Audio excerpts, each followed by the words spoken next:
Harka fuunee attam jirtu jaalatamtootaa fi kabajamtoota daawwattoota keenyaa bakka jirtanitti sagantaa kanaa karaa garaagaraa dhaggeeffachaa kan jirtan hunduma keessaniif daawwachaa kan jirtanii nagaan waaqayyoo isiniif haa ta'u jedha qopheessaa sagantaa kanaa Naroobsa Makkooti.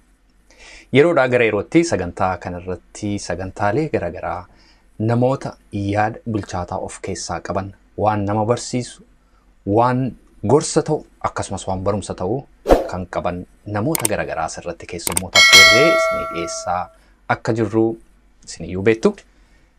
Keessumaa waa'ee guddina afaanii irratti namoota qorannaa godhan, namoota hojjetan, hogbarruu Oromoo sadarkaa tokkorraan ga'uudhaaf namoota gumaacha godhan lammiiwwan keenyas kan biyya alaas asirratti affeerree isinii dhiyeessaa turre isinii dhiyeessaa jirra. Har'as keessummaan koo hogbarruu Oromoo keessatti nama bakka guddaa qabu. Guddina hogbarruu Oromootiif nama gumaacha guddaa godhedha. Yeroo xumuraaf kanan waliin haasee ture waggaa 8 fundura. Har'a immoo torban kana keessa sababa guddaa tokko argadheen keessummaa kana barbaadee argadhe. Keessummaan koo har'aa obbo Zalaalem Abarraati. Anaa dhufuu obbo Zalaalem. Hedduu galatoomii roobsanii carraa kana naa kennuu keetii fi hedduun si galateeffadha. Anillee guddaan gammadaa. Egaa waggaa 8 yeroon ilaalu yeroo xumuraa fi eega gaaffiif deebii waliin goone reediyoo Afuura Biyyaa irratti. Yeroo sana yeroon jalqabe isin jedhumoo si jedhuu edee jalqabeennaan eeyyamanaa laatte. Obboos diisii isinis naan hin jedhiini Zalaalem naan jedhii. Egaati anarraa waggaa 70 guuttee isiniin jedhu si edee manatti fufaa anaa dhufuu baga nagaan dhuftee Zalaalem guddaan gammadaa har'aa keessummaa sagantaa kanaa ta'uu keetiif har'a deebi'ee torban kana keessa gaa guddaa nama gammachiisa. Waaqayyo umrii kee irratti umrii dabalee kunoo waggaa 70 guutte. Maaltu sitti dhaga'ama? Attami waggaa 70 guutuun? Waggaa 70 guutuun hedduu beessadha. Waan ofii gooteetti koortu ta'uu dhiisuu danda'a. Garuu waggaa 70 guutuun baay'ee nama gammachiisa. Addunyaa kanarra akka beektu waltajjii jireenyaarra taa'ota lamadha kan taphatanii. Gara waggaa 40 fuundura kan sitti mul'atu taa'otumti inni tokko baay'ee caalee mul'achuu isaati. Innis jireenyuma jechaadha. Inni gara biraan inni lammaffaa sitti mul'atu. Gara 50 yeroo geesse 60 70 yeroo sittu garuu lamaanuu amma taa'otan kun lamaaniyyuu yeroo isaan sirriitti taphatan agartaa du'aaf jireenya jechaadha. Inni tokko caalaa yeroo inni itti mul'achuudhaaf roolii taphatu sana taphachuudhaaf yeroo inni deemutu sitti mul'ata. Egaa kana fakkaata jireenyi kanumadha. Jalqabbiinsaas giddugallisaas xumurrisaas kanuma fakkaata miti jireenyi. Baay'ee akka gaariitti nuu ibsite. Egaa guyyoota muraasa fuunduraa Facebook irratti agarree isin kabajanii maatii wajjin baay'ee namatti tola. Nama akka kee gumaacha guddaa hogbarruu Oromootiif godhee nama hojii guddaa hojjeteef silaatii sadarkaa biyyoolessaatti sabicha ture kan kabajuu kan ayyaanessu jireenya kee irraa dhalootni haaraan illee akka inni baratu kan godhu sabicha jedheen amanaa. Egaa inni kunis hunuma ta'a gaaf tokko jedheen abdadha. Meegaa waggaa 70 guuttee waggaa 70 kana keessaati hogbarruun Oromoo hammam qaba keessa? Isatti jalqaba jette sana sabni hundumtuu saba bal'aatu sila cidheessa isatti jette yeroo akka jettu ani dafqinaan jedha. Maaliif yoo jette an jiruun hojjedhe saba biratti haa jaallatamu haa ta'u maleessa ani yeroo akkasittiin namni approachii na godhu yookaan dubbii kana natti kaasu uuma guddaan hojjedhe anoo yaaluu kooti waan jedhu jaanatti dhaga'amu dafqu yaalasiin jechuufani. Dhugaadha yaaleen jalqabaaf godhe saba biratti fudhatama argatee jaallatee namoonni baay'een isee afuura naan ga'uu ijaan halaala jiru jechaadha. Karaadhuma meeshaalee sabqunnamtii ammaa kana jiruu ati nu hojjette amma nu dammaqsee hamma of nu beeksisee amma nu kakaasee nuufu fakkeenya ta'ee jedhu tarii wanta tokko kan isaan akkas jedhanii fi akkanaa galutti ammayyummaa afaan Oromoo keessatti kun isa xinnoo ishee waan mul'atu ta'a. Garuu isaan fuuldura abbootiin keenya haadholiin keenya jiruu guddaa hojjetanii lafa kaa'anii darbaniiru. Wanti sun afaaniin afooluma duwwaa waan ta'eef ijaa barreeffamee hin jirre. Barreeffamee immoo laayibrarii yookaan manneen kitaabaa keessa taa'anii akka ijoolleen dubbisanii ittiin caalaa of baranii eenyuun afaan keenya maal fakkaata, hogbarruun keenya maal fakkaata, afoolli keenya maal fakkaata, abbootiin keenya maal lafa kaa'anii darbaniiru. Isa jedhan sanaaf ijaa carraa hin arganne malee jiruu guddaatu hojjetameera. Anaaf fakkeenyaaf inni bu'uura guddaadha. Asaasara guddaadha. Isan irra jedhee ka'u naa ta'uudha jechaadha. Yookaan gatiittii warra kana hojjetee irraa nasee achi ilaalaa jechaadha. Malee jira. Isheen achi keessatti godhe gaan sana dammaqsuudha.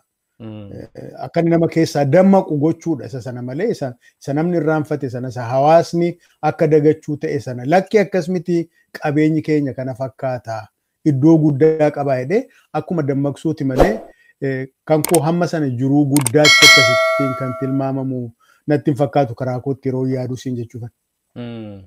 Egaa bara 70 kana keessaati hogbarruun Oromoo hammam qaba gaaffii jedhuun duukaa si gaafadhee mee natti himee yoom akka jala egaa waggaa 70 waan ta'eef kanas si'a baay'ee dubbatteetta ta'uu mala garuu kana sababa gochuudhaan si gaafadhaa yoom akka jalqabdeef bara meeqa akka duukaa jirtu nutti himechuma. Na yaadachiisuu keetiif beessa gaaffii kana biyya kana eegan dhufe waggaa 30 guuteera natti fakkaata. Isaan fuuldura biyya Fiinlaand eegan dhufe jechaadha. Waggaa 30 isaan fuuldura afaan Oromootiin wantan hojjedhe hin jiru. Wantan barreesse hin jiru. Kan hin yaadadhu bakka hojjechaa ture tokkotti diraamaa 2 afaan Amaaraatiin barreessuu kana yaadadha. Achuma naannaa sanatti jechaadha iddoo akka inni mul'atu. Eegan biyya kana dhufee garuu wanta tokkotu natti mul'ate. Maa inni tokkoffaa dubbii walabummaa afaan kootiin barreessuudhaaf yookaan waa yaaluudhaaf qabu sanatu natti mul'ate jechaadha. Lammaffaa dubbii immoo yaaliidhuma kana gochuufuu danda'amaa laata afaan Oromootiin barreessuudhaaf isa jedhuu nan jalqabee inni bara 2001tti natti fakkaata walaloo isa jalqabaa kan hin barreesse. Innis malli maali isa jedhuudha. Malli maalii sana yeroo barreesse jedhuuni yeroo sana wanti tokko jira warri Oromoonni bifa adda addaa ogummaa adda addaa beekumsa adda addaa barnoota adda addaa qaban kan irratti argaman waltajjii tokko jira. Waltajjii sana irratti gadhiisnaan namoonni baay'isanii jaallatan. Inni ka'umsa naa ta'e. Kunis barri isaa 2001dha. Egaa achi booddee hamma naa danda'ame utuman qossa'u utuman yaalu jechaadha. Hamma tokko walalootaan barreessuu yaaleera. Kanaafi walumaa galatti walakkaa bara jireenya keetii kana fudhatee jira jechuudha hogbarruun afaan Oromoo.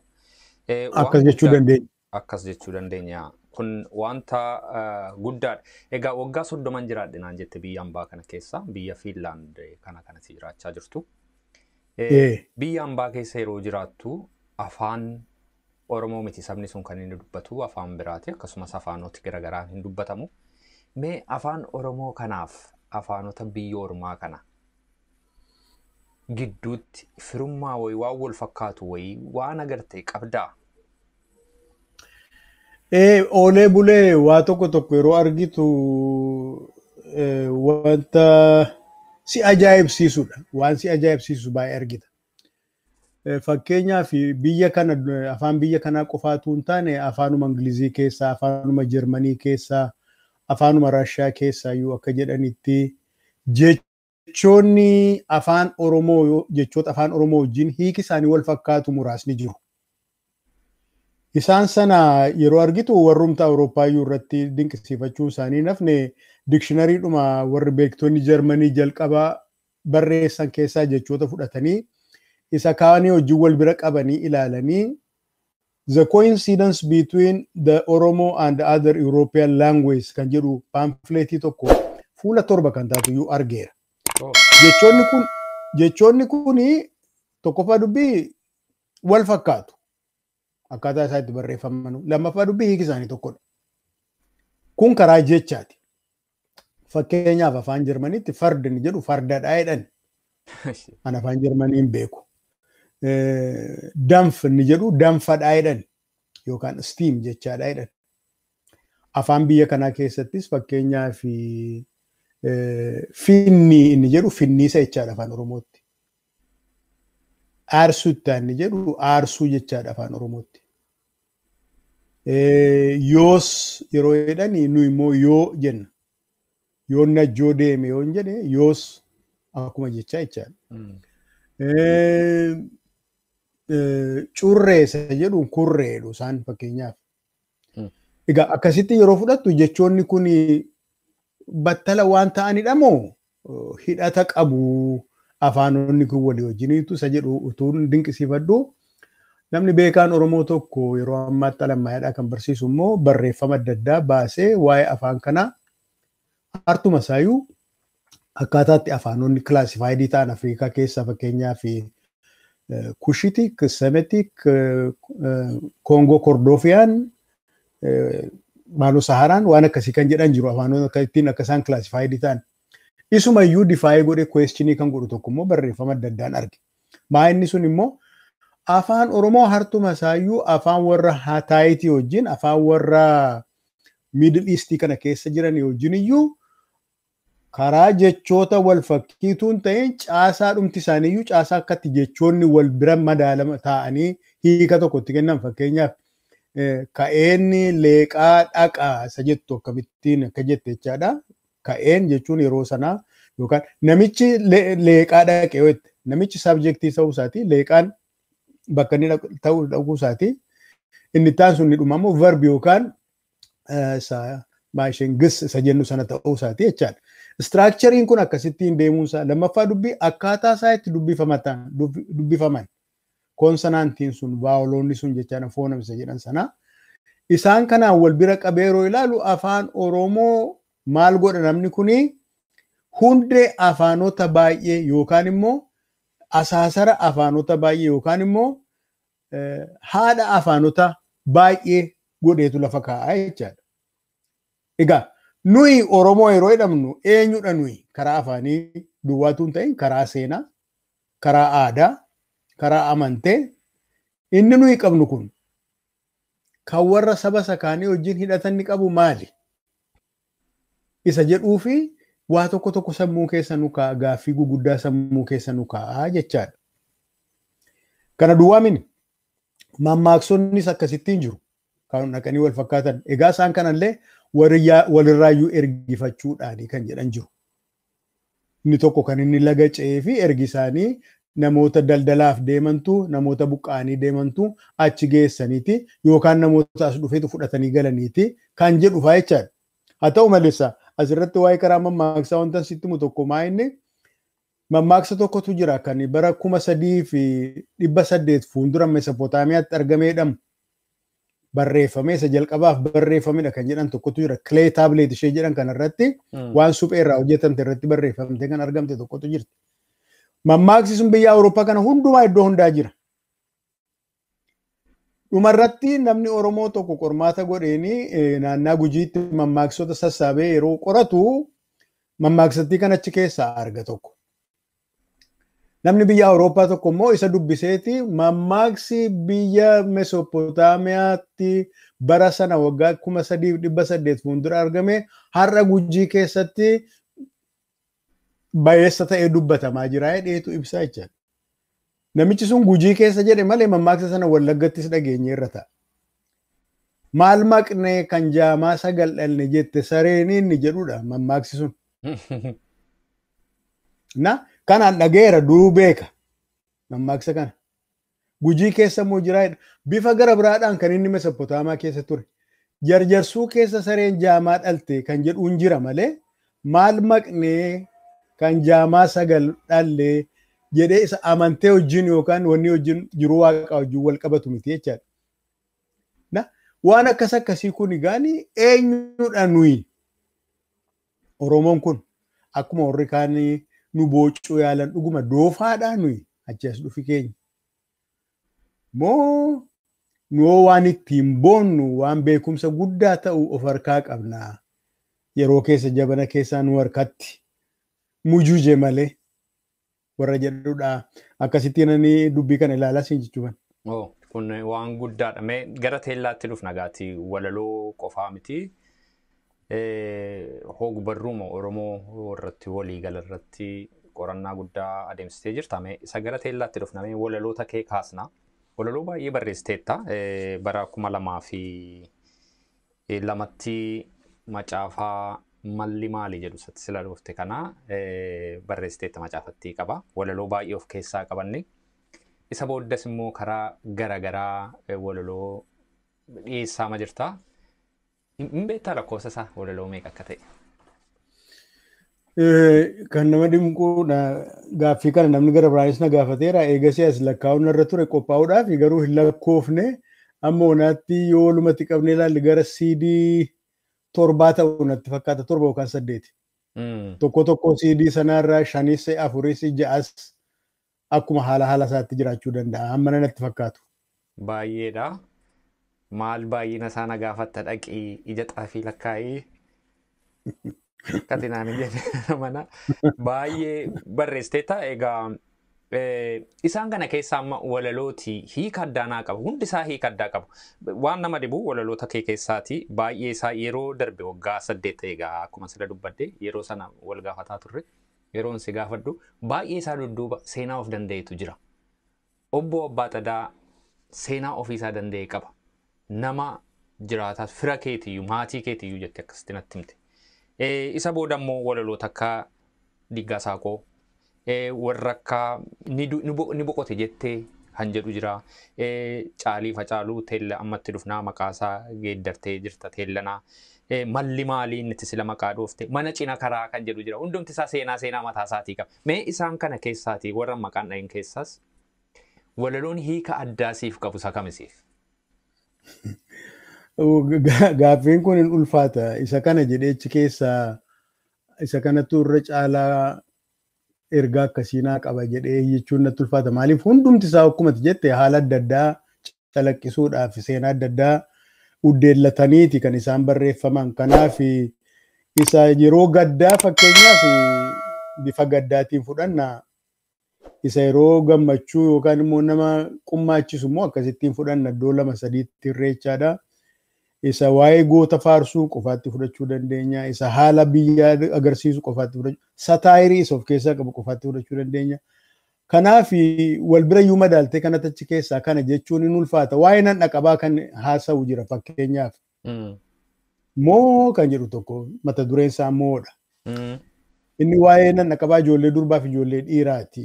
Kanaaf egaa isa kaanii wajjin akkamittiin wal bira qabneeti inni kun akkasii jechuun hin ulfaata siin jechuufani. Iddoo dhaquu malee qaba. Hundumti isaa iddoo dhaquuf malee qaba. Waan jechuuf ka'e qaba. Maaf akka jechuuf ka'e qaba. Kanaaf utuu kan akkasumatti ilaalle ba'e sanatti fakkaata. Hundumti isaa seenaa ofiisaa danda'e qaba. Kun beekamaadhuma. Baay'ee gaariidha. Walalooti barreen gaddaa yeroo artistiin keenya qaaliin beekamaan Hacaaluu Hundeessaa wareegameeti barreessitee jira. Caaliif Hacaaluu jedha ture yeroo sana. Eddasias immoo maqaa isaa geeddartee gooti nagaan dhaamu jette. Amma yeroo anaafate haasofnu Hacaaluu Hundeessaa eegaa wareegameeti waggaa tokko ta'e. Yeroo amma kanaa keessatti egaa haqi argame hin jiru gama sanaan waa'ee du'a isaatii. Kun saba Oromoo keessatti gaaffii guddaaf aarii guddaa uumee jira. Isa kana yeroo biraa haasofna. Garuu mee waa'ee walaloo sanaa kaasna. Maal yaaddeetu walaloo sanaa barreessite? Amma immoo maqaan isaa geeddaramee jira. Maaliif ta'e inni sun? Walaloo sana kan hin barreesse maayinni battaladha kan inni du'a Hacaaluu dhagaye. Battala yeroo siin jedhu irribaa ganama yeroo ka'uuni akkuma beektu bilbilatti kanaan harka jirti isheen fuudhee maaltu jira laata jedhee tan ofuma jalqaba yeroo banuu oduu kanatti hin ba'a. Riip Hacaaluu Hundeessaa kan jedhu. Riip jechaan egaa rest in peace jechaadha. Egeraan kee boqotu akka jechaatiin natti fakkaata. Maaf itti farrisuudhaan an jalqabe. Maaliif kaleessa fayyaadha namni kun riip yeroo jedhamu maaf itti farrisu interviyuu isaa dhageenyee turre torban tokko fuuldura moo akkas. Achi booddee yeroonni scrollii asii gadi gochuutti ka'u silkii sanarra bilbila sanarraa jechaadha. Dubbiin kun daddabalamaa riip hundumtu booddee boo'ichayyuu dhaga'uttan ka'e. Amma dhugaa ta'uusaa mirkaneeffadhe inni du'e egaa qaamaan hin jiru ta'uusaa akka inni hin jirreen mirkaneeffadhe jechaadha. Yeruma sanani buulee isaa gaddanatti dhagaame kana karaan itti of keessaa baasu. Isaafis yaadannoo waan ta'uu danda'u. Du'i isaa maal akkanatti dhageessisa waraqatarra kaa'uu yaalee jechaadha. Caalii Hacaaluu kan hin jedhe gaan tokkoffaa caaliin walaloota koo keessatti naman bifa tokko ijaareenii abbaa caalii fi caalii kan inni ijaaree namoota biratti beekamanidha. Hacaaluu fi caalii gidduu isa jiru waa tokko agarsiisuu barbaadeen oolmaa silaa caaliin Hacaaluu isa qaamaan dhabne kanaaf ooluuf malee achirra kaa'uuf barbaadeen jechaadha. Maatii isaatiif caaliin maal gochuu akka qabu. Gumaa isaatiif caaliin maal gochuu akka qabu. Caaliin kun immoo nama akkamii akka inni ta'e. Akka nu siiletti. Caalii gaachana hoffaa gaachana cidhiin ittiin jedha. Fakkeenyaaf. Maafan kana jedha. Irree dadhabaa qaba caaliin jechaadha. Abbaa fedhe jala ajjeesu. Fira isaa jala ajjeesu. Namni gumaa isaa gaafatu hin jiru. Akkuma hoolaa jalaa mucaa ishee qabanii qalanii isheen ija daalacheeffattee dhaabattee ilaaltuu taana takka. Abbaan barbaade akka barbaadetti nu ajjeese. Abbaan barbaade akka barbaadetti nu hidhee. Gumaa eenyuufaa baasnee beekna isa jedhutu natti dhaga'ama jechaadha. Gumaan haayilee fidaa beera. Gumaan namoota 8 Somaalonni fixanii beera. Gumaan mana hidhaa Dargii keessatti mana hidhaa Hayila Sillaasee keessatti namoonni meeqaaf meeqa maqaa isaanii asirratti dhoofnee lakkoofnee dhumuu dandeenya natti hin fakkaatu. Gumaa isaanii baasuu dandeenya irraan. Isa hafeef immoo achirratti dhaabatamee lakkisaa gara fuulduraatti akkasittiin hin duunu mirgi dhala namummaa keenyaa haa eegamu jennee humna tokkoon kaane kanaaf of qopheessine gochuu dandeenyeerra. Isa jedhuun bifa sanaan achirra ka'uu yaale maaliif du'i Hacaaluu akkuma hin jedhe ammayyuu waggaa tokko booddee tokkoffaa seeratti inni ajjeesee jedhame seeratti hin dhiyaanne biyya mootummaa qabu sana keessatti lammaffaa gumaan isaa hin baane maa boossuyyuu jedhame. Egaa maaliidha akkaminni dubbiin kun caalii ati maal eegdaree gaanii caaliin anasiis hunduma keenya ta'uu danda'a. Jechuuf kanan jechuu barbaade yookaan waraqatarra kaa'uu barbaade walaloon sun kana fakkaata. Egaa walaloota baay'ee akkati barreessite sila nutti himtee jirta. Walalootni kun dur CD irratti hamma tokko immoo macaafa irratti maxxansitee baastee jirta. Garuu kun nama hundumaa bira ga'a miti Zalaalem. Amma namootni wanta baay'ee ilaaluudhaaf online interneetii kana fayyadamu. Gama sanaan attamitti walaloota kee kana walaloo qofaayyuu miti hojiiwwan kee ati karaa garaagaraa hogbarruu Oromoo irratti hojjettee dhalootni kun argachuu danda'a. Yaa hedduu gaaffii baay'isadha. Kitaabattii isheeti natti agarsiiste kun ishee jalqabaati. Isa asitti walaloota hundumaa garuu walitti qabee bifa kitaaba guddaatiin obomboleetti mata duree jedhamuun baaseen ture. Bara 2017 jechaadha. Kitaabni kun amma tokko biyya alaa kana gaheera.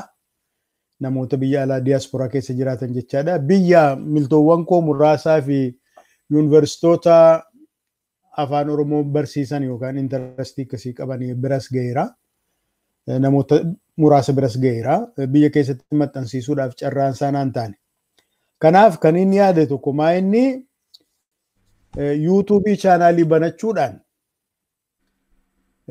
namoonni adda addaa of course irra kaa'aa turanii yuutuubii irra kaa'aniiru. Jiruu koo ta'uu isaa maqaa isaatuun dhosiin jechaadha. Namoonni biraan garuu isaan gaafatanitti hunduma isaayyuu maalii fi chaanaalii mataa kee yuutuubii tokko irra keessee baruma baraan achirra taa'ee maaf hin ta'u namoonni jedhanii na gorsanii jiru including you siinuu dabalate. Kanaafi kan yaalle maa'inni amma onaatti walaloota 7-8 ta'anii chaanaalii yuutuubii irra keenya irra. Isa kaan suuta akkuma jirutti hunduma isaanii achirra kaa'uu yaalaa jirra. Egaa sun pabliikiidhaaf yookaan saba hundumaatiif warra biyya jiranis warra biyya alaa jiraniitiifis akka inni banaa ta'e hundumtuu argatuudha yaaliin koo kana amma onaatti kan hojjetame egaa. Kun dhugumaan baay'ee namatti tola. Namootni baay'een hojii Zalaalem Abarraa eessatti arganna jedhu. Namooti tokko audio quality hin qabneen kan chaanalii garaagaraa mataa isaanii irratti fe'anii monetize godhan immoo ittiin horii generate godhan illee jiru. Sun illee sirrii akka hin taane himuu barbaanna sirratti. Garuu amma dinqa hogbarruu Zalaalem Abarraa kan jedhu chaanalii Zalaalem Abarraa Tesfa jedhu asirra isinii keenya inni banamee jira. Hagammaatti hammi tokko walaloon Zalaalem achirra jira. Guyyaadhaa gara guyyaatti immoo walalootni isaa achirratti kuufamaa adeemu. Isa kana akkasii waa tokko gootan isin gaafadhaan. Zalaalem Abarraa waggaa 70 guutee walakkaa jireenya isaatii hogbarruu Oromoodhaaf nama kennedha. Hojii hojjete kanarratti wanta inni fayyadame tokko jiraate guddinni hogbarruu Oromoo sadarkaa kanarra ga'uu isaati. Jireenya keetiin kanarraa maal argatte onsiin jedhe afaanumti kun guddachuu isaatiif gammachuu argatte malee waan biraa waan irraatii buufatte hin qabdu. Garuu chaanaalii kanatti namootni waan tokko gochuu danda'u. Mee akka isa goonu Zalaalem waggaa 70 guute namni hogbarruu Oromootiif gumaacha guddaa godhe mee namootni 70,000 Oromoo 1,50,000 miliyoonii 70 yookaan immoo miliyoonii 7 jennu 70,000 atu subscribe godhe kun wanta guddaadha. Hojii inni boriftaan hojjetuufis jajjabina guddaadha. Isin warra subscribe gootaniif immoo hogbarruu isaa, walaloo isaa, barreeffama isaa wantoota garaagaraa inni gama kanaan hojjetu akka salphaatti argachuuf isin gargaara. Kanaaf ammuma warri sagantaa kana ilaalaa jirtan chaanaalii Zalaalem Abarraa YouTube irra deemaatii subscribe godha. Isa kana as jalatti isinii barreessinaa akka isin kana gootan nan amana. Baay'ee gaariidha. Mee itti fufnagaa maree keenya Zalaalem. Walaloo barreessuun alatti egaa walaloo qofaa miti namni baay'ee walaleessaa waloo jedhaniitu si waamu. Walaloo barreessuu alatti waan guddaa ati hojjettu garuu namni baay'ee waan beeku natti hin fakkaatu. Hogbarruu Oromoo irratti qorannaa baay'ee gaggeessitaa. Afoola, sheekoo, mammaaksa wantoota garaagaraa hogbarruu Oromoo hamma aartii Oromoo ilaallatan baay'ee irratti waraqata qorannaa barreessitee kan sadarkaa yuunivarsiitoota garaagaraatti published ta'anii jiru afaan Ingiliffaan akkasumas afaan Oromootiin. Mee gama kanaan waan hojjetame waan hojjette mee nutti himi. Egaa maa inni akkuma sila jedhe sabni Oromoo kun tarii harkatti tabjaajee ta'a malee harkatti diilalleessan ta'a malee karaa afoolaa karaa durduriidhaa waan nuyi bira geenye hin ilaaliin keessumaa immoo ilaallee kan saba sakaanii hojii wal bira qabnee hin madaaliin qabeenya baay'ee qaba. Jechoota baay'ee qaba. Walaloo baay'ee qaba. So kan interestii kan naa kenne gaa mee amma isaan kana ka'ee amma tuuni iddoo lamatti hiree ilaaluu yaale fakkeenyaa fi humorous and non-humorous Oromo oral art kan jedhu iddoo lamatti tuun hiruu yaale dheetan ilaaluu jalqabee yookaan immoo qorachuu jalqabee yaadi koo kitaaba guddaa tokko baasuu ture. Almost kitaabni sun qoosaan maal akka inni ta'e dabalatee dubbiin fardii maal akka ta'e dabalatee addunyaa kana irratti maal jecha akka ta'e qoosaan maaluma jechaa yoo akka ta'e hin beeknu baay'een keenya si dhugaa dubbachuuf taanaan garuu qoosaan disipiliinii ogumaa addunyaa kana irra jiran keessaa tokkodha. Qormaata baay'eetu irratti adeema. Mammaaksa akkasuma. Fookiloorii yeroo inni manuma akkasuma. Kanaaf isa eegan jalqabe booddee kan jalqabaa ani barreessee qopheesse tokko waa'ee sirboota azmaarii fi qabiyyee isaaniiti. Maal fa'i kan isaan sirban waa'ee maaliiti? Namni hin qoranne natti fakkaata wanta kanaa. Waaqa galateeffatu. Abbaa isaanii hin jajuu. Dacheen hin galateeffatu, hin faarsu. Abbaa fi haadha hin faarsu. Goota hin faarsu azmaaroonni. Qabeenya hin faarsu. Qabeenya keenya keessaa fakkeenyaa fi loon hin faarsu. Buddeen hin faarsu. Harree wadala hin faarsu. Kormaan daanqoo hin faarsu. Gaangee hin faarsu. Maali doofaan kun harree faarsaa kan jedhu ni kuta. Qinqaana'uun daanqoo faarsaa, kormaan daanqoo faarsaa kan jedhu ni kuta. Maaliif seenaa harree kan hin beekne iyyuu jira jechaadha. Seenaan harree addunyaa kana irratti keessumaa amantee keessatti iddoo hammana hin jedhamne qaba.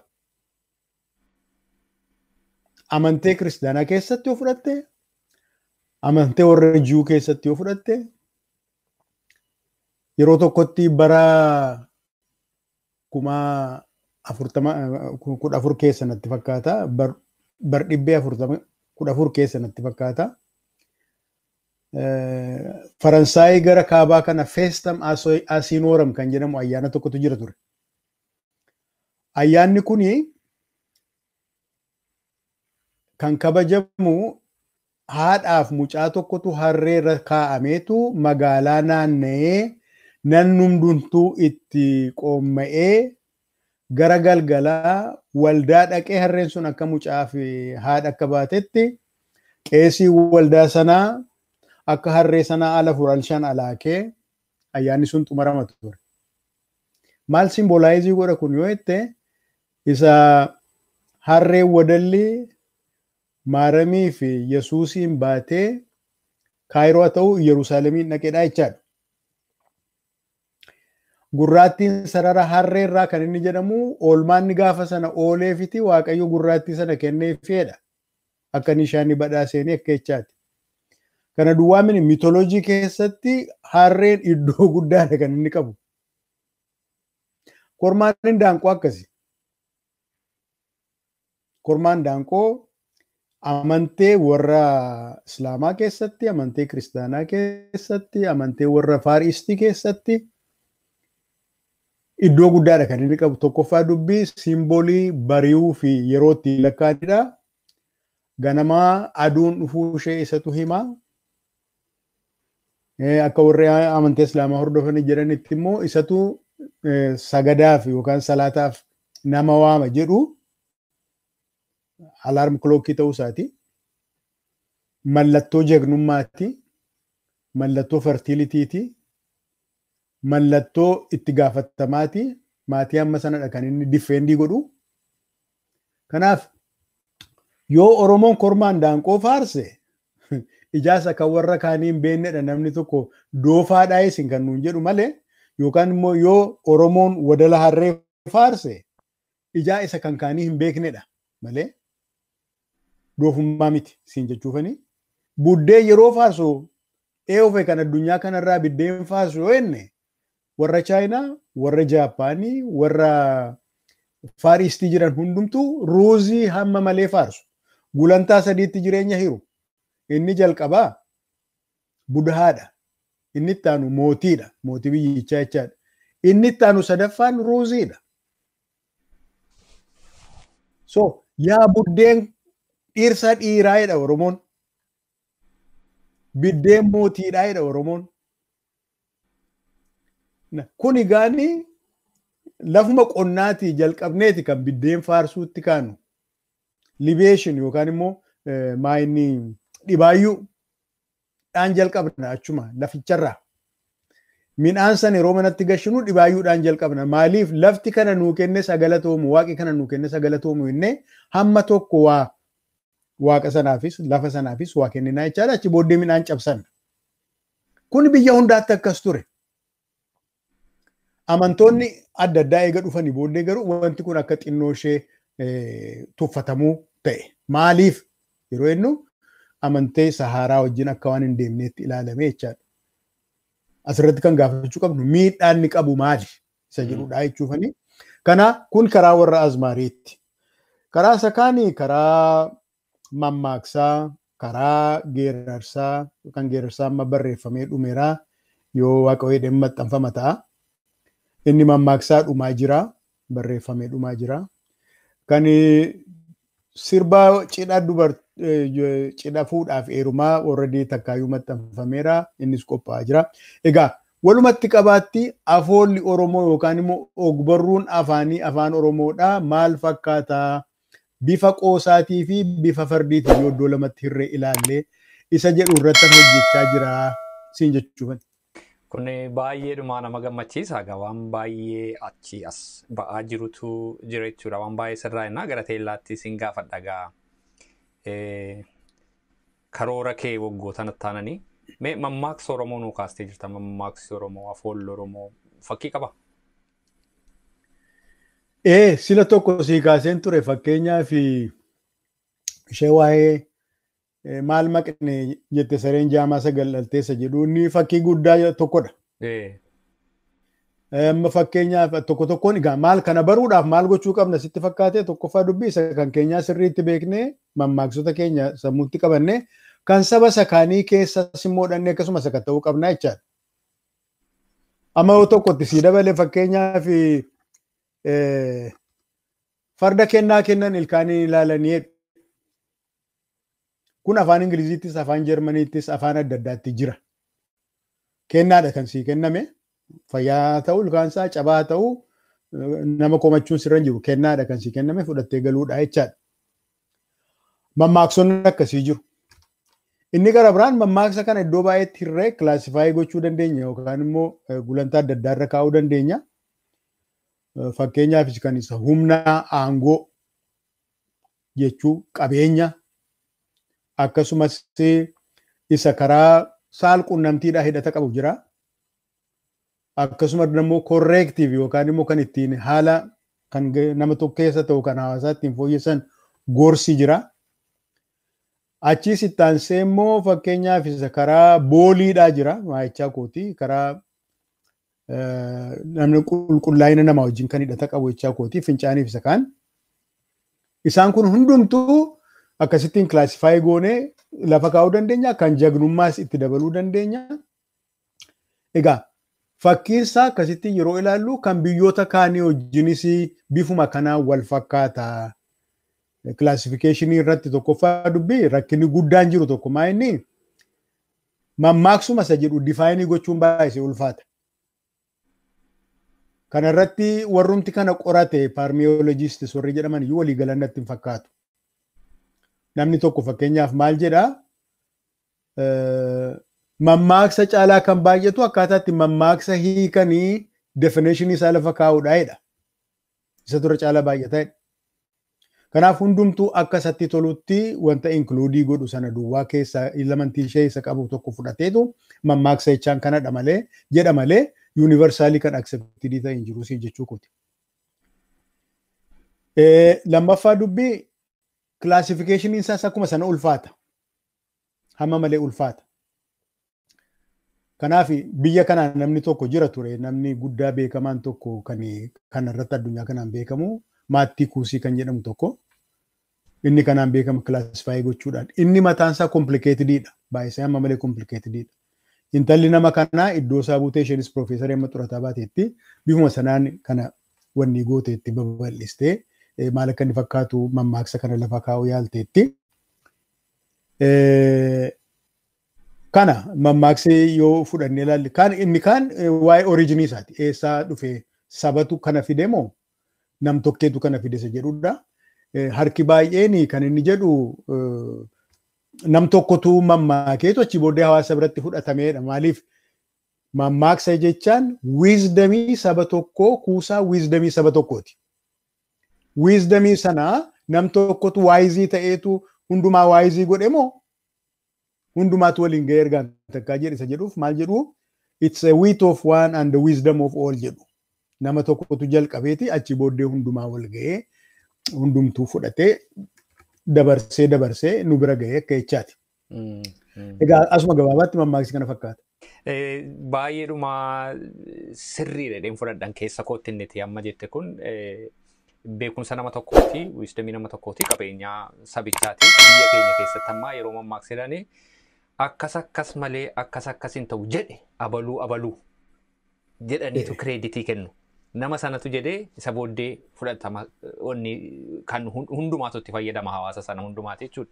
Kanaafi nama tokko biraa dhufee saba sanaaf qabeenyaa ta'e jechuudha. Baay'ee namatti tola gama kanaan qorannaati gochaa jirtu.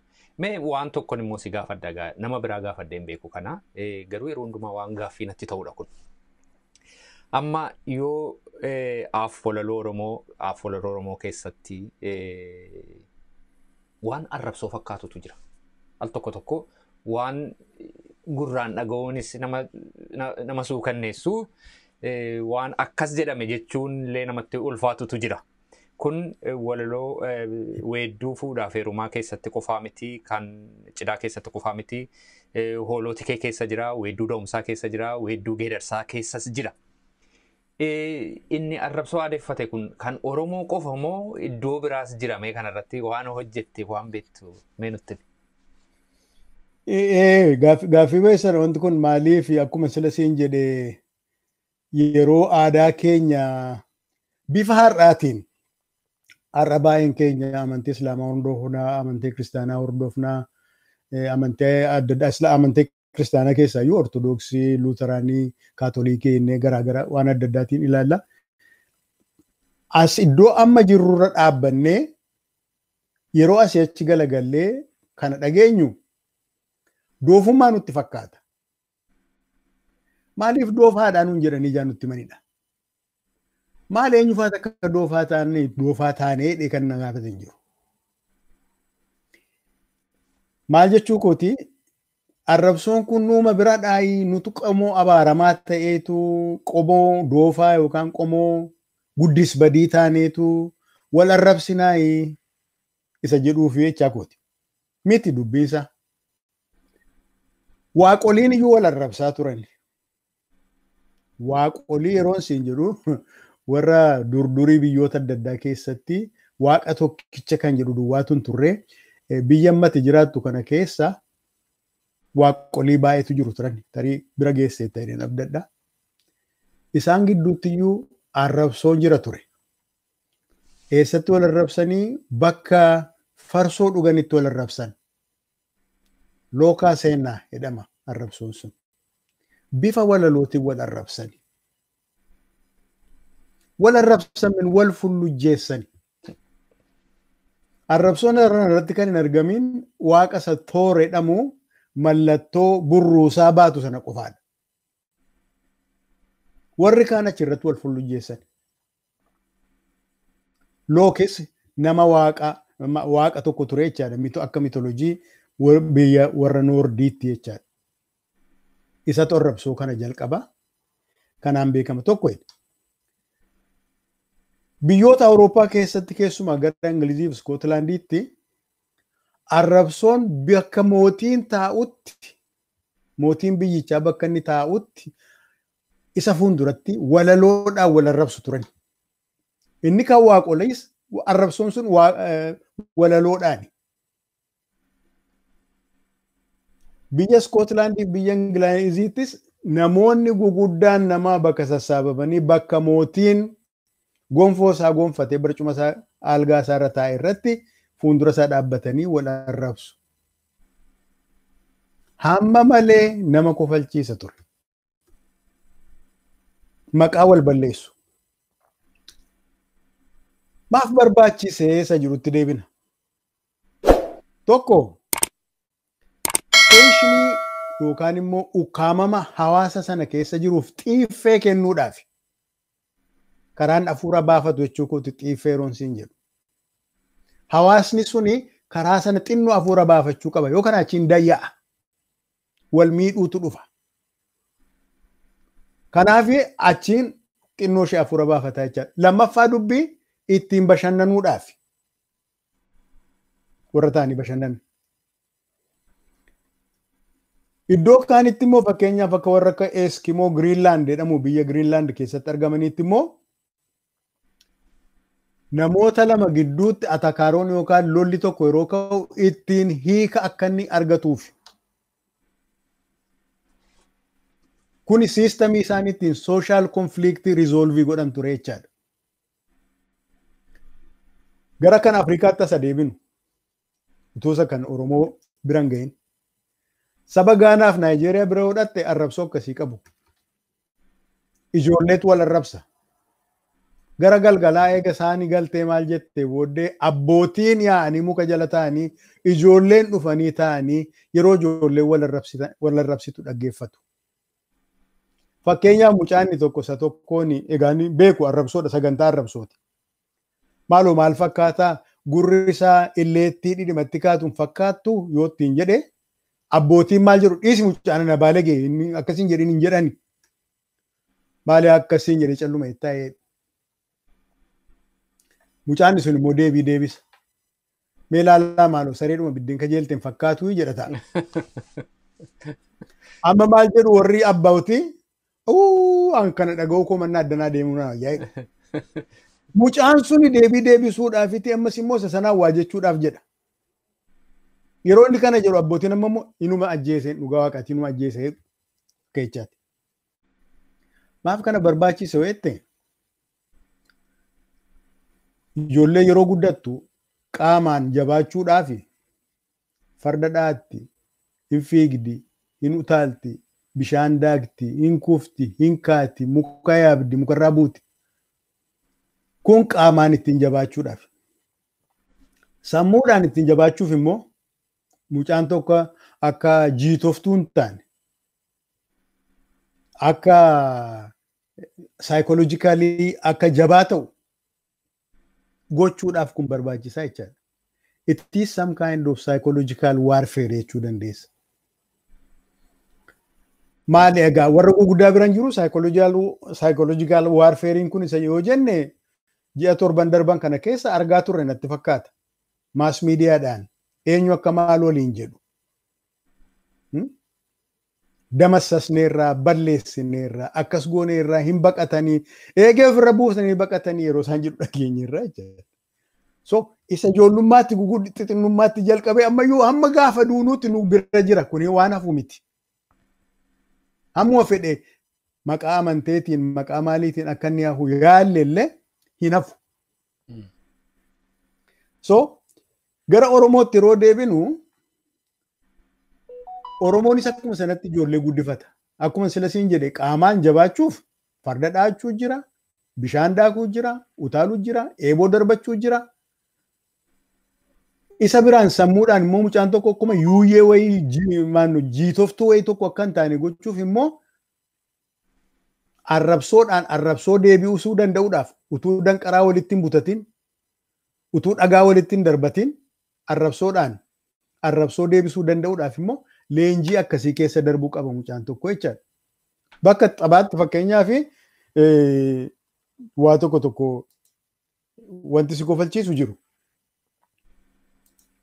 Fakkeenyaaf inni tokko isa tokkoon badasi ilma dhuufuun jajjabaraasu yoo ittiin jedhe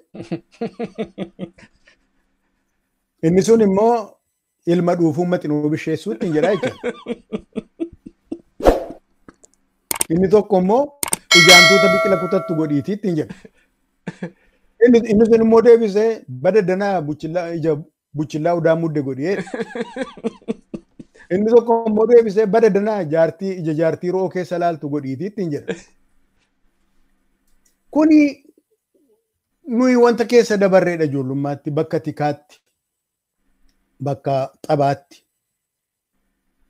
Yeroo sanatti hin jenna bu'aan isaa maal akka ta'e hin beeknu. Garuu hamma danda'ametti kaarikaacharii nama kofalchiisu walii boocuu qabnaa jecha. Waa'ee ijaa dubbanna. Kaarikaacharii fokkisiisu nama kofalchiisu. Yeroo an akkasitti abbaa tokko yoon jedhe warri dhaabbatanii ilaalanii mucaan sun buchillaa fakkaateetu hin ta'in yookaan waa fakkaateetu hin ta'in just yaadi isaa the very idea. Isaan kofalchiisaa jechaadha. Eewutti kolfame eewutu hafaree inni sun immoo waa tokko naan jechuu qaba jechaadha. Amma isaan kun ijoolleen kun immoo natti kolfuu jechaadha. Abbootiidha biyya Naayijeeriyaati. Nu biraa immoo ijoollee dhumata akkas godha.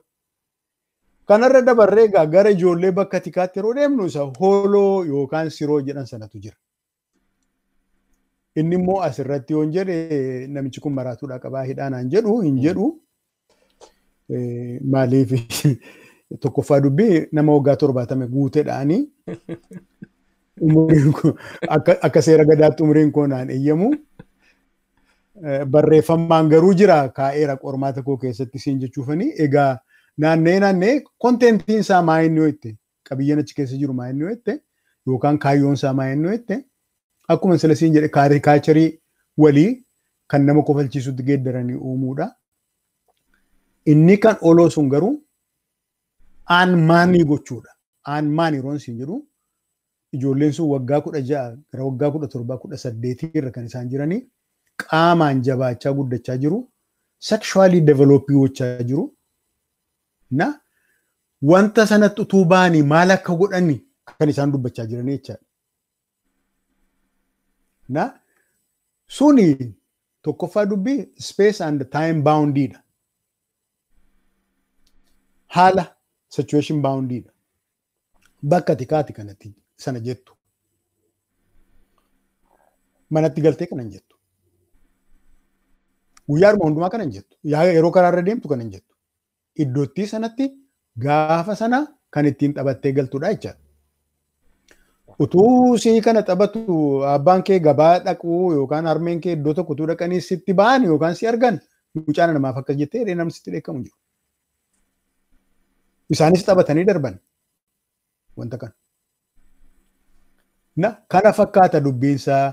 Garuma sanaan kan ijoollee durbaatti yeroo dhufnus immoo bakka cidhaatti gaanii inni soddaa arrabsan bakka kan mana qe'ee soddaatti immoo kan intala arrabsan sun kaayyoon isaanis kanumarraa dhufaa. Innillee gaan eerumaa fuudhaaf eeruma sana arrabsoo maaltu fide yoo jette gara teellaatti deebinee fuudhaaf eerumni kun historikaalii guddinni isaa maal fakkaataa isa jedhu qorachuu qabnaa jechaadha. Fuudhi kun utuu gulantaa har'anni jirurra warri kiristaanaa bataskaanatti warri islaamaa immoo karaa bifa gara biraadhaan karaa quraanni ajajuun utuun godhiniin fundura fuudhiif eerumni maal fakkaata ture yoo jette butii ture. Butanii fiiguu ture. Butanii fiiguun sun immoo utuma warran eeyyamsiifatinidha jechaadha. Sun antaagonizmii soosaayitii keessatti uumaa ture jechaadha. Arrabsoon har'aa sun hundeensaa achirraa ka'eeti inni isaan dhiira arrabsanii jechuun ni dandeenya. Maaliif primitive marriagein kana fakkaata ture. Taa'aniidhuma iyyuu warra eeyyamsiifachuun yeroo booddeedha kan dhufe. Yeroo dheeraa booddeedha. Jaarsa erganii intala keessan nuu kennaa jechuun tarii revolutionii wayii tokkotu ta'eeti kan achirra gaame ta'a. Hin beeknu. Malee dura abbuma humna qabbutu fudhatee gala jechaadha. Boodana garuu akkasittiin warri eeyyamsiifatanii fudhachuun dhufe charchiinuu involvedii keessatti ta'e jechaadha. Richuwaalii tokko kennee fi maqaa waaqaatiin akkamittiin akka wal fuudhuun irra jiru jechaadha. As geenye jechaadha. Gara fuulduraatti akkamittiin akka deemnu hin beeknu. So kan keenya garuu remanantii yookaan haftee primitive marriageetu asirratti as ceete natti fakkaata akkanii amma iddoo adda addaatti akkan dubbisee argutti siin jechuudha. Arrabsoonni gara biraan nan fixa jedheeni isa haadholii gidduudha. Bakka da'umsaatti guyyaa salganii fakkeenyaaf eega marqaan nyaatanii booddee eega nanna dhiqanii sheedeessan nanna dhiqanii marqaa nyaatanii yeroo bashannanuutti ka'anii oboof cooraan iddoo lamatti wal hiranii wal arrabsu jechaadha. Oboo waalluu naddii coora waalluu tagdii waliin jedhu jechaadha. Boojjitoo walitti mirmirsaa. Okay? Dheeraadha achi keessa waan isaan waliin jedhan. Eega kana jedhanii booddee akkuma sila isa kan ijoollee durbaa sana araara buusanii kottuun araaramnaa jedhanii garaa bahu. Warri dubartootaas eega akkasitti waliin waan baay'ee jedhanii booddee wal arrabsanii booddee safuudha kottaan araaramnaa jedhanii nagaa buusanii gargar bahu. Still it is time and situational bound. Gaafa sanatti mana cidhaatti kana godhanii bor wanti sun hin dabalamu. Gaafa sanatti mana da'umsaatti kana godhanii gaafa salganii gaafa kurnanii kana hin jedhanii jechaadha. Yookaan torbee isaatti kana sirbanii jechaadha. Achumatti hafaa jechaadha. They have got to wait for another occasion. Yeroo gara biraa eeggatu jechaadha. Inni kan buttaas waggaa 8 al tokkodha. Isas akkasuma sana gaafa sana gadhiisiidha. It is festival. Festivaliin immoo seera mataasaa qaba. Seera mootummaa miti. Seera bataskaanaa miti. Seera masjiidaa miti. Seera sabaati. Sabatu seera baafata gaafa sanaaf. Festivaliitiin suni torban tokkoof deema taanaan torban tokko seera sabaatu jiruurra oola. Mootummaan giraa qeenyee akkasittiin jechaa deemaan jedhu yookaan akkas godhaan jedhu yookaan kana jedhaan jedhu mafakkirii akkasii dhageessisaa hin jedhu sabatu waan barbaade jedhee yeroo ayyaanni sun dhumu garaagara deebi'a. Inni taanu yoomi waggaa 8 booddee ta'a jechaadha. So akkasittiin kan inni deemu reflectioniin isaa kun eessaati yoo jette gaanii naannee aadaa saba sanaa ayyaana saba sanaa keessaati. Isa calaqqisa. Inni kan keenyaa suni democratic freedomii akkasiitu jira. Opennessii akkasiitu jira. Opennessiin suni gaafa sanatti akka inni tensioniin sabaa sun akka inni gadi ba'ee of keessaa baasee lafa kaa'ee qulqullaa'ee manatti galu godhaa jechaadha. Kana fakkaata. Kun barumsa guddaa bonni guddaadha kan ittiin ulaatte. Namni baay'een kanarraati waa baay'ee barata jedheen yaada. Kun jette jalqabarratti xiiffeettiin hafuura baafatan tokko uumuudha. Hawaasni open ta'ee waa waliin jedhee tolerate gochuu danda'u gaafa iddoo biraattis wal argu dhaqee hin dhoowwu. Inni waanuma guddaadha kun. Waanuma guddaadha. Waan hundumtuu ukkaanfame garuu gaafa achiitii dho'e waan baay'ee galaafatee sokka. Kun dhugumaan ogummaa guddaa sabni keenya qabu kan ilaalamee inni taane keessaa qeexaame karaa akka yeroo isaa wajjin akka inni deemutti wanta nuun ittiin gargaaramuu qabnullee natti fakkaata. Meegaatuu hin xumuriin fundura waa'ee hegeree hogbarruu afaan Oromoo haa dubbannu. Egaa afaan Oromoo afaan barreeffamaa ta'e kan inni qubeen kun hojiirra oolee afaan Oromoos bal'inaan afaan hojii ta'e afaan barreeffamaa ta'e kan inni jalqabe egaa yeroo mati barreeffamaa afaan Oromoo barreessuu jalqabde sifaatu ittiin jalqabe jechuudha waggaa 30 caalu. Ka'umsa isaa yeroo ilaaltu sadarkaan ammarra jiru immoo yeroo ilaaltu fakkeenyaaf sadarkaa qulqulluma isaati yeroo ilaaltu gara fuulduraatti maali waan si yaaddessu qabaa moo akkamitti ilaaltame isa kanaa dubbannu? Waan na yaaddessu jechaan karaa tokko yaadoon badaan natti hin dhaga'amu jechuun nan danda'a. Hamma kana waggaa 30 sarvaayivii godheera tureera jabaatee hamma tokko ittiin hojjetameera afaan ittiin baratan ta'eera afaan ittiin seeratti dhiyaatan ta'eera afaan ittiin do'ii agarsiisan ittiin weeddisan ittiin waan adda addaa hojjetan ta'eera. Kana yeroo ilaaltu eessadha. Gahaadhaa saba hamma keenya baay'atu kanaaf isaan kun gahaadhaa isa jedhu egaa kan murteessu maali? Sabi keenya hammam jabaadha isa jedhudha. Jabinni isaa bifa adda addaatiin madaaluu dandeenya. Hammam tokkummaa qaba? Hammam saadha? Hammam qabeenya qaba? hammam of busha inni jedhu murteessaadha. Afaan tokko kan giddusu mootummaadha. Mootummaan Haayile Sillaasee waggaa 50 keessatti afaan Amaaraa fuudhee eessaan akka inni ga'e achi garagallee yoo ilaalle argina baay'ee. Gara biraan haafu Finfinneedha awutobuusiin kee Naqamteen deemu kiiloomeetira 336 afaan Amaaraa sirbaa gadi deemee ol deebi'a. Gara kamiyyuu inni deemu akkas ilaa gara biraan haafu isa reediyoodhaan darbu isa gaazexaadhaan darbu isa maaliin darbu miti. Spiikariin malee awutobuusii irra kaanii innumti baadiyyaa keessa jiru sirba afaan Oromoo afaan Amaaraa akka inni dhaga'u gochaa turanii jechaadha. Of course kan dhaggeeffachaa jirru warra awutobuusii keessa jirru dhoo ta'e spiikariin mataa sanarraa hin barbaachisu ture jechaadha. Garuu inni qotus inni aramus ol jedhee dhaggeeffate yeroo awutobuusiin darbu jira. Waan baay'ee irratti hojjetame. Haa ta'u malee kan keenya hin duune afaan sun yoo nagayeera yoo naga'u duwwaatu hin ta'in carraa ishee argate sanaan immoo tokkichumaan ka'ee hamma sana deemeera. Akkamittiin akka fakkeenyaaf irreechi kabajamaa ture yaadanna. Sabni miliyoonii meeqa akka inni gadi bu'u agarra. Egaa waanta tokkotu iggitiitti uumeeti malee silaa utuu iggitiin sun hin jiru ta'e hammam akka sochoonu beekamaadha yookaan eessa akka geenyu beekamaadha jechaadha. Inni gara biraan instituushii adda addaa barbaada afaan tokko. Jaarmiyaa yookaan dhaabbilee adda addaa barbaada. Dhaabbileen kun kan afaan kana guddisuuf dhaabbatan ta'uu qabu jechaadha. Isa haasofne kana fookiloorii isa jenne kana durdurii isa jenne kana warra sassaabee poolishii godhee qulqulleessee barreessee qusatu qabaachuu qabna jechaadha. Maxxansuu qabna jechaadha. Bifa adda addaatiin ijoolleetti akka inni dhiyaatu gochuu qabna jechaadha. Gajjallaa ijoollee dhummaati kan nuyi jalqabu.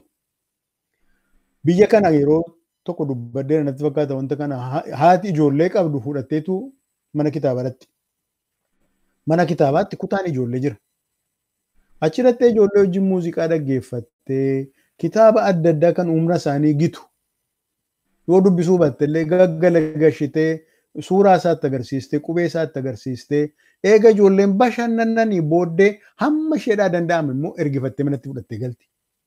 Isa dhaggeeffatamus isa dubbifamus. Ijoolleen sun waa meeqa baran? Mana kitaabaa dhaquu baran? Mana kitaabaa dhaqanii maal akka hojjetan baran? Mana kitaabaatti maal akka argatan baran? Manatti galanii sisuma san ruutiin akkasittiin kan ijoolleen afaan sana bartee miilli isaa lafa dhaabbatu jechaadha. Kanaaf immoo waan adda addaatu qophaa'eera, waan dubbifamu, waan dhaggeeffatamu, wanta lakkoofsee hin finnetu qophaa'eera. Ijoollee kana atiraaktii gochuudhaaf. Egaa dhaabbilee adda addaa jira jechaadha. Isa mootummaa gulantaa mootummaatti ijaaramu qofaatu hin ta'in isa gassi keessa immoo isaan kana kan hojjetan hundumaatu jira jechaadha. Namtokkeen kana hojjechuu irratti wanni qaba jechaadha. Ani kitaaba ijoolleen ittiin waa baran tokko barreessuu yaaleera.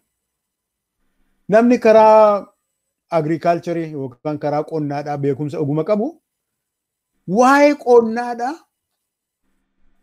qonnaadhaa humna ijoollee xixinnoo waggaa 3 kan gitu waa barreessuu fi qaba jechaadha. Suuraadhaan kan deeggarame. Maqaa ishee immoo jechoota gabaabduudhaan jala kaa'e. Inni karaa fayyaa hojjetu akkas gochuu qaba jechaadha. Inni karaa afoolaa hojjetu kana gochuu qaba jechaadha. Inni karaa seeraa hojjetu kana gochuu qaba jechaadha. Bifa adda addaatiin waan sammuu ijoollee gitu isa gubbaa sanatti eger gara fuulduraatti isaan eeggatu sana ammumaa jalqabdee itti agarsiisaa deemuu qabda jechaadha. Kanaaf dhaabbilee nu barbaachisaa jechaadha. Warri walaloo barreessan jiru magaalaa tokkoon deema jiruudhaaf yeroo tokko. Ala spiikariitu jira. Gabaa wayiiti bakka gabaan si'a kan dhaabbatu jechaadha. Eessaa akka ta'e hin beeku tarii mana qopheessi yookaan maazzagaajaa isa jedhan siitii kaawunsiliingiidhaa darbatee wanti sun hin beeku. Guyyaa dhaloota namicha walaleessaa tokko ture. Guyyaansa walaloosaatu dhaga'ama. Spiikarii sanaan walaloosaa dhaggeeffatama jechaadha. Namni itti duudee dhaggeeffata. Namni magaala sana. Dhimma koo hidhee itti duudee dhaggeeffata. Anuu keessa dhaabadheen dhaggeeffadhe. Dhaggeeffadheen suuteedhee namicha sana bira jiru maa inni waan isaarraa ayyaana waggaa jiraa hin jedheen jechaadha. Guyyaa dhaloota abaluu ture har'ee walaloonni hojjetee darbee dhaggeeffachaa jirra naan jedhe. Afaan tokko jechaan kanadha. Eessattuu jechaan afaan sana guddisuudhaaf carraa argame hundumaan goonaa jechaadha. Dorgommiin jiraachuu danda'a. Fakkeenyaaf Oromoo Literary Society yeroo baay'ee dubbadheen ture. Akka yaade hin taane malee wanta sana dhaabuu jechaan warra karaa hogbarruudhaa karaa guddina afaanii hojjetu kana hundumaa waggaa waggaatti al tokko yookaan walgaanii ayyaanni waggaa tokko ta'ee ayyaana sana irratti argamee jarreen kan barreeffama adda addaa, do'ii adda addaa, sirboota adda addaa dhaggeeffatanii ilaalanii do'atanii jechaadha. Waan badhaafamu yoo jiraate namoonni badhaafamanii bara dhufuufis immoo kana caalaa akka ta'uuf godha. Akkasittiin afaan tokko dagaagaa deema. Haa ta'u maleessa yeroo tokko tokko waan abdii kutachiisu dhageessa. Ammayyuu akka afaan kun lafaan kaane akka inni ittiin hin weeddifamne, akka inni ittiin hin hojjetamne, akka inni ittiin hin baramne warri abdiin kutatiin jiru akka inni hafu gochuudhaaf. Nargita balaqqee ishee takka kan argita iddoo adda addaatti bifa adda addaatti mul'atti waan akkasii jira. Kana gochuudhaaf egaa akkuma sila sitti mee jabinni keenya hammam isa yaadne isa murteessine jiruurra oolchuu dandeenya. Bifa horiitiin haa ta'u bifa humnaaniin haa ta'u aangoo hammamii qabna inni jedhu murteessaadha. Malee akka haala amma jirutti ijoolleen tattaafatan barreessuudhaan walaloo haa ta'u afoola haa ta'u waan adda addaa kan barreessuudhaaf carraaqan baay'eetu jira.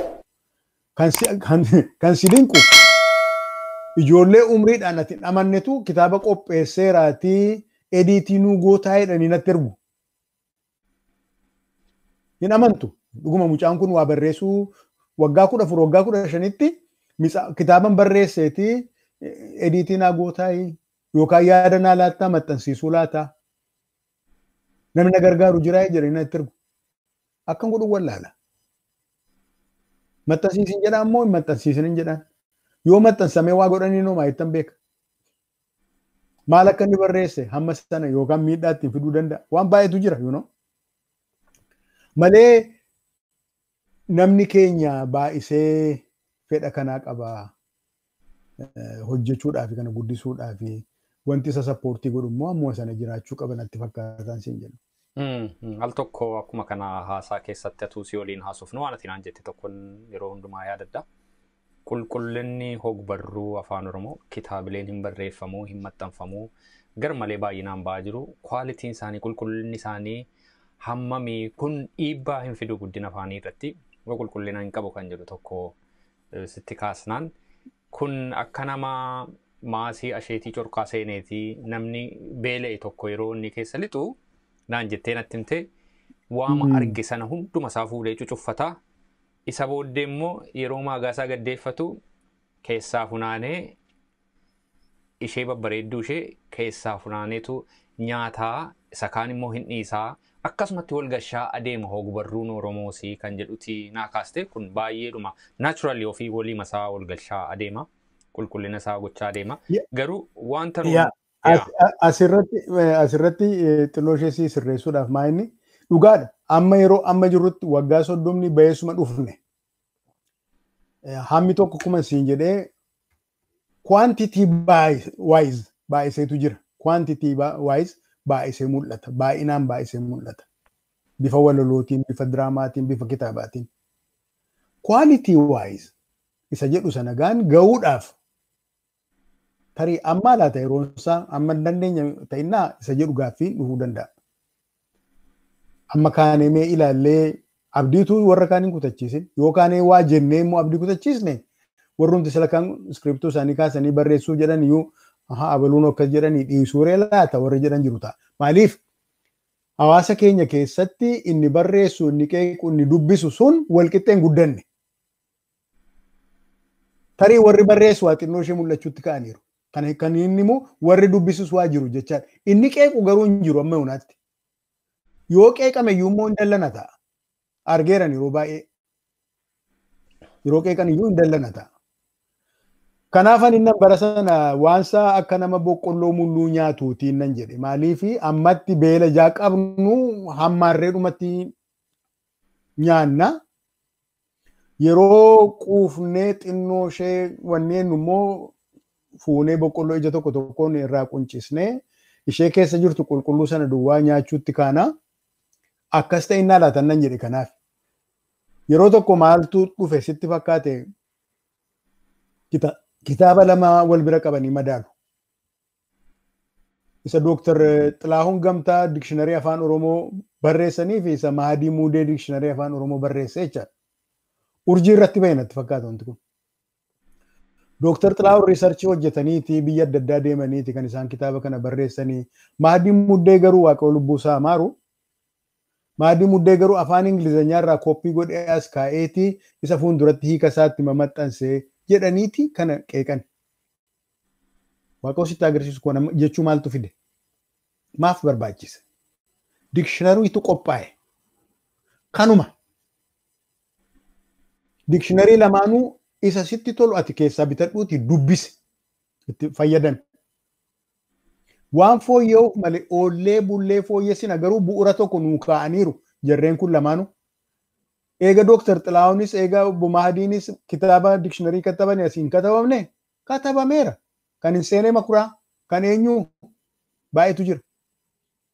Isaan kana hundumaa irratti hundoofnee kan kana caaluun goona yoo ta'e immoo good beessa.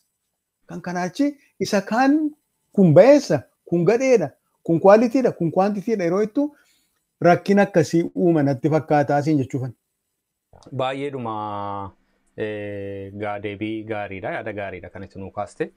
Wanta hir'atu keessaati tokko dhaabbata qulqullina kana calalu secci'u gingilchee baasu tokkotu nutti hir'ata kan jedhu tokko dubbatte. Isa kana nan yaadadha waggaa 8 fuulduraa Zalaalem baay'ee sochiin ta'ee ture.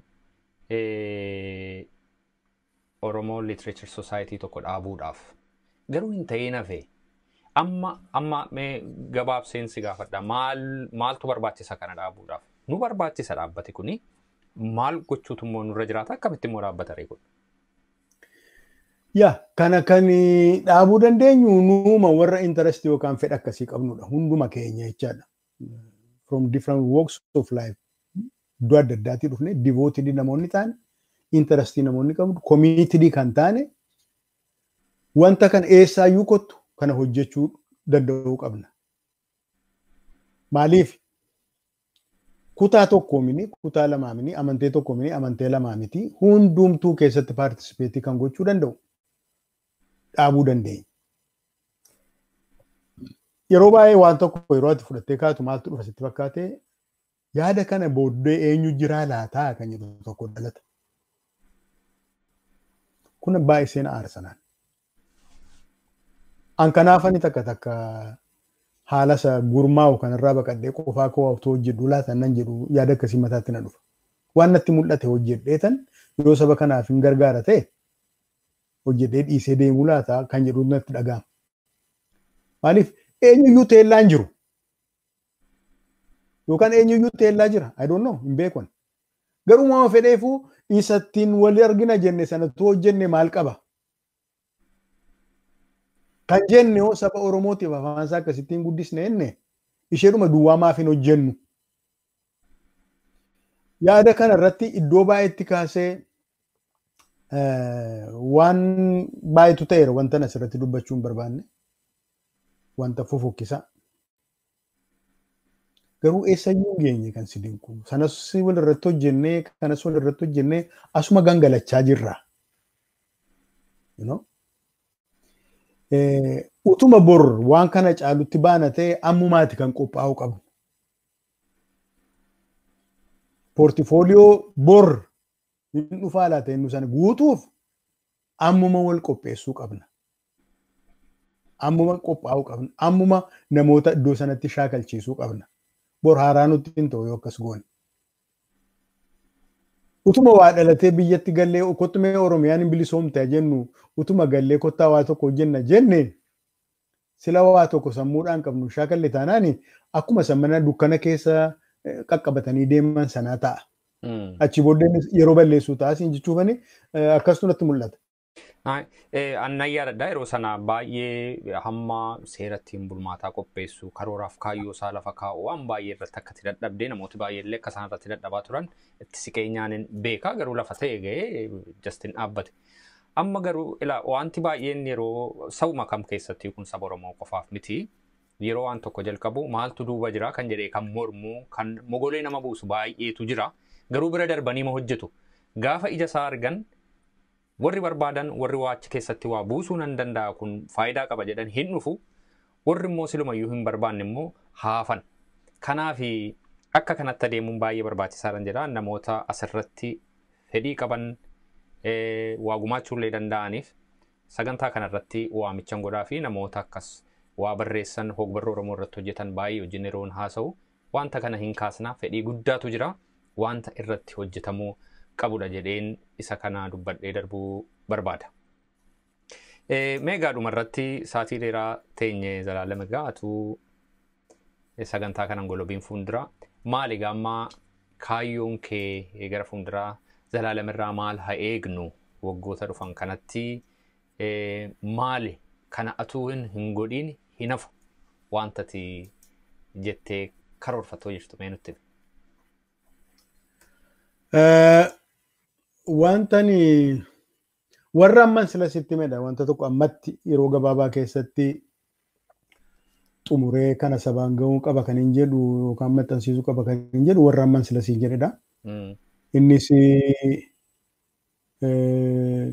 humoriif nan humor Oromoo aartii keessatti isa mul'atu kana akkuma sila siin jedhee yoo naa danda'ame ijoollummaadhumaa kaasee hamma umriidhaan jechaadha. Ijoollummaadhaa kaasee hamma jaarsummaatti isa jiru oginni afaanii Oromoodhaa maal fakkaataa isa jedhuun kaa'uu barbaada. Anaalisisii adda addaa irratti gochuun barbaada. Isaan kunis warruman sila sitti hime isa cidhaasa ta'uu, isa geerarsa ajjeesaasa ta'uu, isa fuudhaasa ta'uu yookaan immoo isa kan ijoolleessa ta'uu isaan kana hundumaa kan qabateen kitaaba tokkoon hojjechaa jira. Inni abdiin qaba kan dhumu yeroo gabaabaa keessatti. Isa dhagaa kaayyoon koo as gabaabaatti kan jiru isa hafee oolee buleetanii yoo umriin isaanuu eeyyame egaa saganteeffadha kana fakkaata ammaaf. Baay'ee guddaan gammadaa yeroo bal'aa nu laattee akka kanatti maree bal'aa goone waan namni baay'een irraatii baratuu nu dhiyeessite Zalaalem guddaa galatoomi. Barri kee hafee kan nagaa kan gammachuu fayyaa guutuuf ammallee umrii dheeraan siif hawwa. Egaa wantootatti qabattee as baatu immoo namni hundumtuu warri sagantaa kana hordofan illee hin eegu. Atuu sagantaa kanan xumuriin fundura garuu irra deebi'ee ammallee beessa tokko dubbadhaa.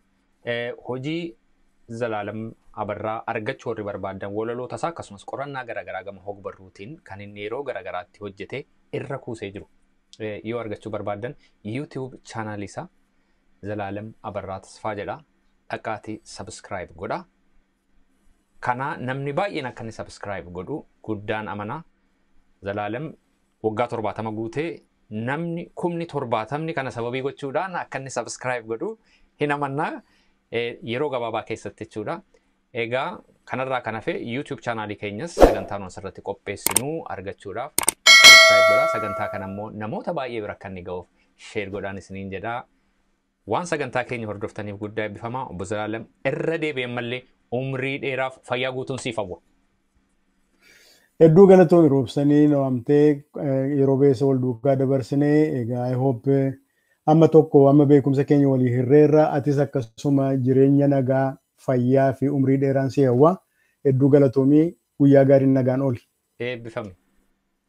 Jaallatamtootaa fi kabajamtoota daawwattoota keenyaa haala garaagaraa keessa teessanii sagantaa keenya har'aa warri hordoftan akkasiin sagantaa kanarraatii waan baay'ee barattan guddaan amana. Zalaalem Abarraa nama hogbarruu Oromootiif gumaacha guddaa godhe wajjin har'aa yeroo gaariif yeroo bu'a qabeessaa dabarsine sagantaan kun immoo nama baay'ee bira akka inni ga'uuf ammallee akkasiin share gootan YouTube channel keenya immoo akkasiin subscribe gootanan gaafadha. Egaa yeroo biraa sagantaa biraadhaan walitti deebinaa Har'a sagantaa kanaa qopheessee kan isinii dhiyeesse ana Roobsan Makkooti yeroo eebbaa naa qabaadhaan isiniin jedha.